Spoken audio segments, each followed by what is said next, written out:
resilience+Rise, the podcast where we transform adversity into triumph, illuminate the extraordinary potential within all of us. I'm your host, Thomas Scaria, a resilience coach, an ultra marathoner, and a firm believer in your next most powerful chapter. This podcast is a companion to my upcoming book, Resilience+Rise 26.2 Transformative Miles to Unleash Your Marathon of Life Mindset, scheduled to be released in April 2025. Here we amplify stories of hope, perseverance, and successes to inspire your journey. This week on Resilience+Rise, we explore the power of authenticity with Kim Bolourtchi, a brilliant lawyer and an accomplished Latin dancer. Kim, from what I've understood, she had a pivotal moment where her carefully constructed boxes of identity was unexpectedly shattered, leading to a profound realization. I've got to know that she's very much open about the fear of not being taken seriously. As a lawyer, compartmentalize, compartmenting her elements, her talents, but finally the liberation of experience that finally showed up. Let's directly jump to Kim. Welcome, Kim, to the talk. Thank you so much for having me. I'm so excited to be here and to jump into this conversation with you. So, to the people who do not know you, especially the listeners where we have all across the globe, tell me your journey. Well, as you sort of talked about, I was very much a rule follower. In large part, the way that I grew up, I was under a lot of pressure to do things the right way. And so I grew up following the rules, asking, what do I need to do to be successful? And part of that was, you're going to be a lawyer. I always loved to dance, but I was told, you're not going to be a dancer. You're smart. You're going to go be a lawyer. You can't do both. So, I asked, what do I need to do? I was told, and I did those things. And as a lawyer, I was very professional. I was very successful. If there was something to achieve, I achieved it. I was very, very determined to be at the top of my profession. And I accomplished a lot of things. But I had this secret thing. I was a competitive Latin dancer. And I hid this part of my life, so much so that I wouldn't even compete in my hometown. I didn't want anyone to see me dancing. And I would compete all over the United States, except where I lived. And Okay. yeah, because, I didn't want anyone to know. And I became a national champion. And they were these separate things. I would, be this lawyer during the day, and on the weekends I would travel and dance. And no one was ever supposed to know that I did this dance thing. And then one day, the most important argument of my life, I'm before the Supreme Court in my state, and my law partner tells the 6 justices that the reason they're going to be so impressed with me that day was not just because I'm a really incredible lawyer, but because I'm this amazing dancer. And I lost my mind. I'm standing there just absolutely freaking out because he's just told them the thing that is my biggest secret. And I'm really thinking, they're not going to hear a word I say. I was absolutely embarrassed and mortified. Did he know about your secondary life or the other life? He did. Because he's married to me. Okay. So my law partner is also my husband. And he is very proud of what a good dancer I was, but he didn't understand how important it was to me to keep them separate. So I get through the argument, and I've got this man's hands in my life, or his life in my hands, as I'm arguing before the Supreme Court. And I run to the bathroom afterward, and I'm so upset. And I'm standing there, and I'm holding onto the sink, and I'm staring at my reflection in the mirror, thinking my life is over, my career is over. And one of the Supreme Court justices walks in. And I want to be invisible, but there's no one else in the bathroom, so I can't be, right? And I'm thinking, she's going to tell me you're so unprofessional. That was ridiculous. We're here to argue and you're talking about dancing. And instead she says to me, Oh my gosh, I'm so excited you're here. I am dying to talk to you. Tell me everything about your dancing. It is amazing that you do that. You practice law and you're a national champion dancer. That is incredible. Tell me everything. Where can I go get lessons? And in that moment, something just broke for me. It was like all the rules that I'd ever been told, all the things I'd ever believed about myself and what it took to be successful just crumbled. And I had this moment of like, okay, this is ridiculous. No more rules. I'm not doing it this way anymore. And everything really changed after that. I'm sure when this podcast comes across, there will be many of the people who would be just saying, wish I had the guts to do. Because a lot of times in our society, we are confined by our identity of the title, Yes. and we forget there is another life. And there's one element which I always say is that we talk about work life balance. Why should we talk about work life balance when work is just a subset of life, but we take that work is life for Yes. a lot of people. Hmm. This is so beautiful, and I believe your expression said it all. So then what happened? So for about an hour, I was like, that's it. No more rules. Amazing. And then after about an hour, I thought to myself, I don't actually know what this means, right? Like, what does this mean? Because I'm obviously still a lawyer and I have to follow the rules, of my profession. I'm not going to I'm not going to break all the rules. I'm going to still wear my seatbelt. I'm not going to run the stop signs.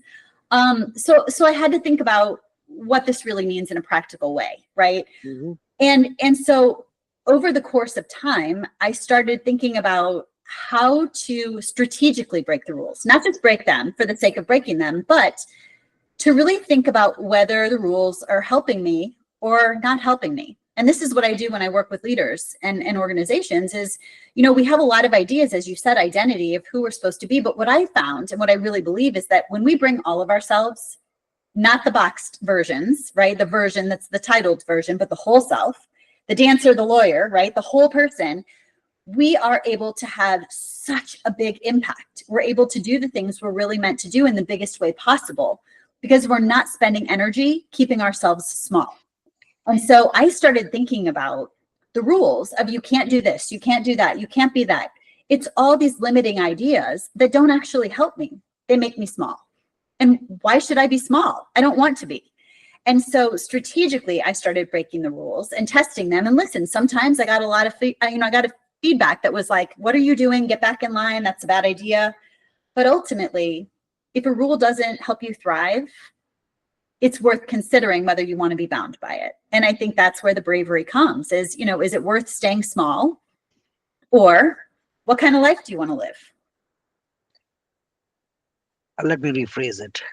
What's the dream that you want to live?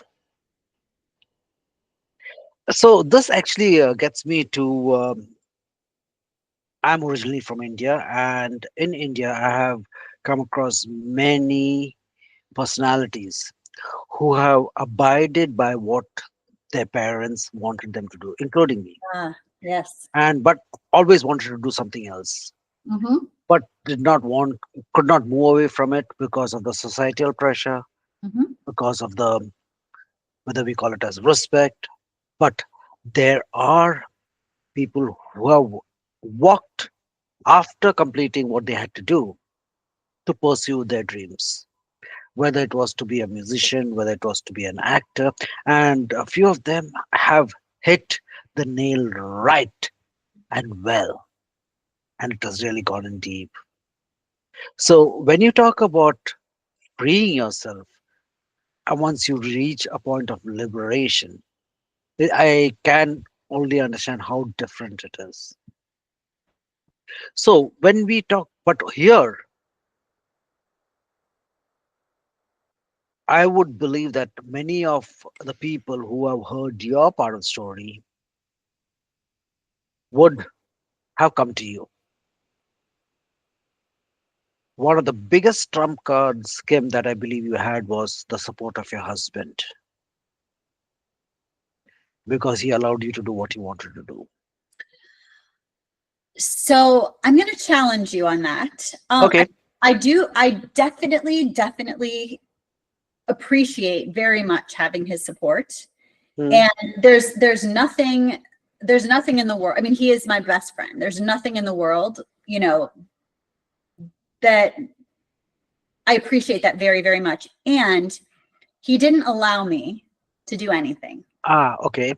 So I think it's important to make that distinction in that, I said, I'm doing this. I didn't ask him, can I go dance? I Hmm. said, I'm dancing, right? And so I kind of did this thing because it was an expression of me. And I will say, I've always been that person that would sort of follow my heart, follow what it was I was going to do. And, I always had people saying, don't do this. I don't know what it would have been like if he had said, don't do this. I agree with you. His support has always been amazing. He has loved watching me dance always. But, I've had a lot of people say to me things like when I used to compete, I would have people say to me, your husband lets you dance with another man? Your children? What do you do with your children when you compete out of town? Do your colleagues respect you? How much money are you spending on these costumes? I mean, really judgmental things, right? Where people who loved me in my family would say these things to me, like, what are you doing with yourself? And you're a lawyer. Like, what are you actually doing, Kim? This is ridiculous. And that's very hard when people that you love are judging your choices. And so, it hurt my feelings, and I did it anyway because it's my life. And ultimately, I'm the one who has to live with me.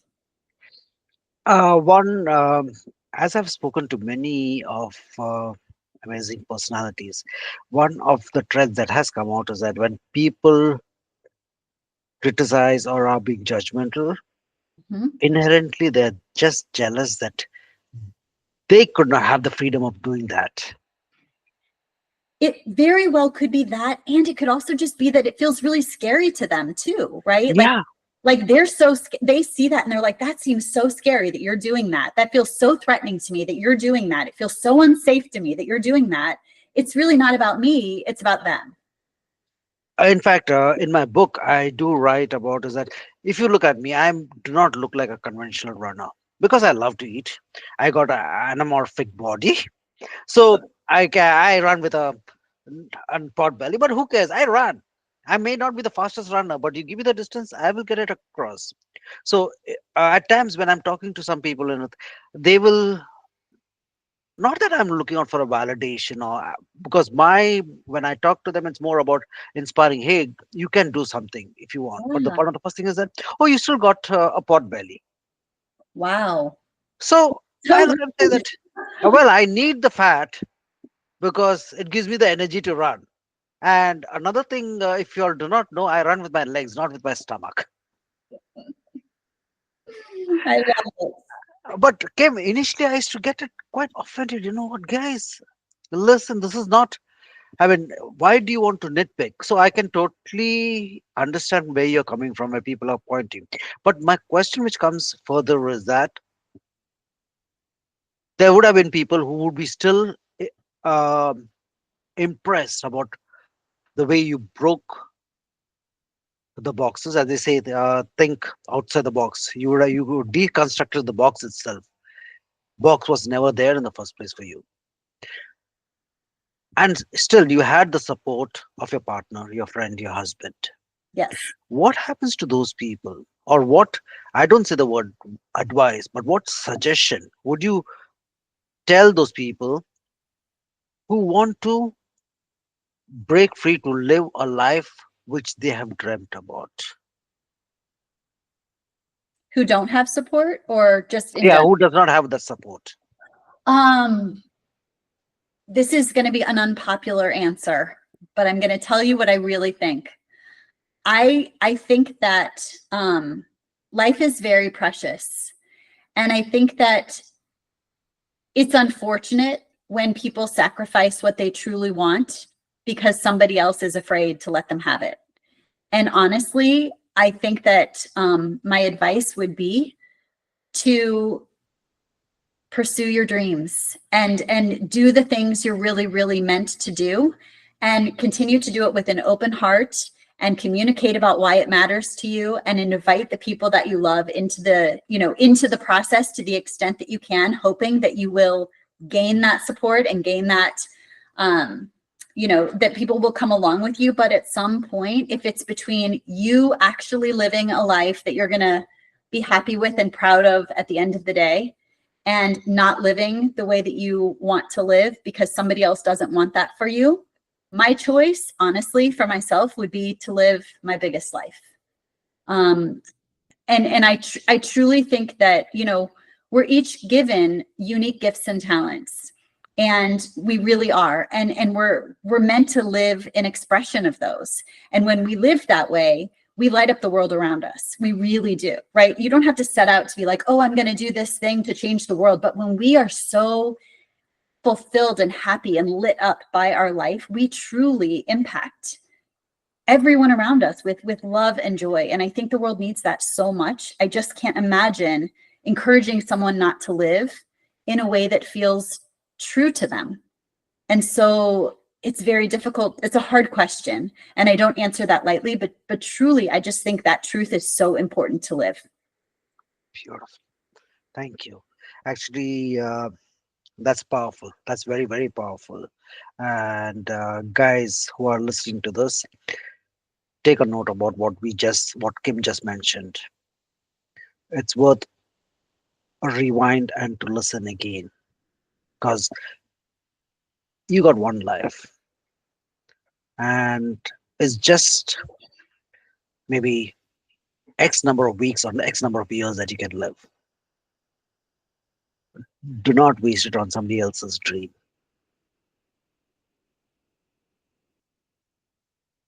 So once you broke free, Kim, actually you kind of answered it, but if you could just go more onto it. Once you broke free, you realize that yes, the dance is calling you, another life is calling you. Mm-hmm. What happened to that amazing lawyer that you were? Well, funny. So I actually realized I'm so grateful for the years that I had practicing law. But what I realized is that I was so much more called to helping people really show up in this way, right? Helping people break free of the limiting rules and the boxes, and to, help individuals and honestly organizations, like entire systems, break free of the rules that are holding them back. And Mhm. so I started doing that first as an advisor in a law school. I helped the students, and by the way, that was so unpopular with the administration when I started telling the students, do what your heart tells you to do, even if you have the grades for a really high profile job, and that would look really good for the school. If you want public interest, go do that. They did not love me for that. But I have really devoted my life to speaking and teaching people sort of the rubric for how to do this, and also helping leaders and organizations just up level everything so that they can get rid of the structures and processes and the rules that are keeping their people stuck. People think that a lack of engagement is due to burnout and people don't want to work and we're also tired. And all of this is true. I'm not minimizing that that's true. But so much of it, I believe, is caused by the fact that we're limiting people from showing up with their gifts and talents. We're not appreciating it. We're not inviting it into the conversation. We're asking people to stay smaller than they are. And when you truly value people and you're like, hey, you have this gift. Maybe that wasn't in your original job description, but oh my gosh, we need what you have. Come, let's do that thing. People feel, when they feel seen and they're allowed to bring all they've got, they're very excited to be there.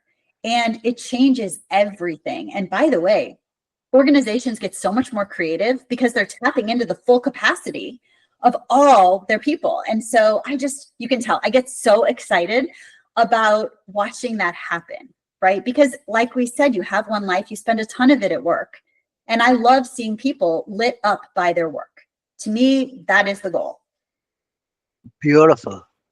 So when you come to that particular point, What's that you do currently to make life worth living for one and many? Well, I do keynote speaking that I love. Is that what you mean? Like what I Yeah, do? that's exactly. Yeah. So I do keynote speaking, and I share the framework for how to get strategically unruly. Hmm. I will help leaders, and You just said strategically unruly. yes, that is what I call it. Fantastic. Love it. Yes. Love it. Okay, Um, please continue. I used to just say get unruly, and people freaked out. They were so afraid that I was going to tell everybody to quit their job and run to Italy and eat, pray, love, because it sounds very rebellious. And so, it's not actually, it's a lot of work to be strategically unruly, but that is really what I teach people to do, is to be thoughtful and strategic about how we're breaking the rules so that they're truly in our favor, right? Allowing us to bring everything we've got. And I'll work with organizations who are really interested in elevating people to get to the next level. And so those are the two things that I do. And I love to travel to see my kids. They're on different coasts, and so I just spend as much time as I can seeing them and hanging out with my husband and my dogs. Fantastic. So, guys, I will be putting out Kim's contact information in the comments, and she just said about this uh, freedom called as eat, pray, and love, or eat, love, and so here is that here we are talking to somebody who has done that, made a difference to what their life was, is, and has changed for the future. What are the projects that you're currently working on that if you'd allow the listeners to know about? Or is there something which you are keeping it on the wraps and will wait for another time? Or is there something in the motion for 2025 that the listeners would like to know? Well, I'm working on a book, um, but that'll probably be 2026. Hmm. And honestly, the best place to connect with me right now is LinkedIn. I post there, and I love to connect with people, and I'm interested in genuine conversations. So that's really the best place to find me if anyone wants to chat. Fantastic. And again, Kim, you can take a time on this. I would like to ask you again is that as we are concluding this particular session, is there anything that you would like to say as the last parting words, sentences, paragraph? Mhm.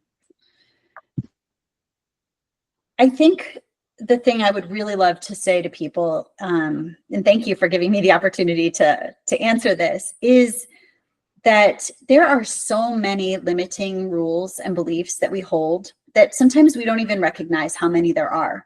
Ideas Hmm. about who we're allowed to be, what we're allowed to do, what's available to us, whether we think we're enough or it's possible, or whether it even exists in our world. And I think those thoughts are worth challenging. And I believe that if it's something that you feel drawn toward, or that you're excited about, or that you feel inspired to pursue, or to consider, that everything has an element of an and what I mean by that is you don't have to stop what you're doing right now and throw it all away to go run after something else, but you can hold on to what you're doing and consider this next beautiful thing that you're thinking about. It doesn't have to be an either or world, and it gives you the space to contemplate all kinds of things that maybe you wouldn't have imagined before. And it gives you the opportunity to bring all that you've got in ways that maybe you wouldn't have. And so, this isn't an extreme thing that I'm suggesting. It's maybe even a little step toward something that you want more for yourself. And I just encourage you to take it and do it. It's just amazing when you do. Wow. So, guys, what we heard was just a powerful testimony of somebody who wanted to do what she believed in, what her vibe was. Kim came in without any apologies. She showed up fully, and we just heard how her life changed. As she mentioned, do reach out to her on LinkedIn. You might be getting some answer that you've been seeking out for. Here, it was a wonderful journey that I just came across that burning those boxes, as we call it, as to unlock the incredible potential. Here, what we just had a journey was about, as I mentioned, authenticity, courage, and most of all, what I've just seen in Kim is the transformative power of owning it all the parts of who we are. Mm. So do not be sorry about who you are. Own it, grow to it, acclaim, go for it, claim it. It's your life, and it's only your life at this point of time. So, Kim, thank you very much for your space and time. It has been a beautiful journey. Let me just conclude our session in just a moment. Thank you for having me.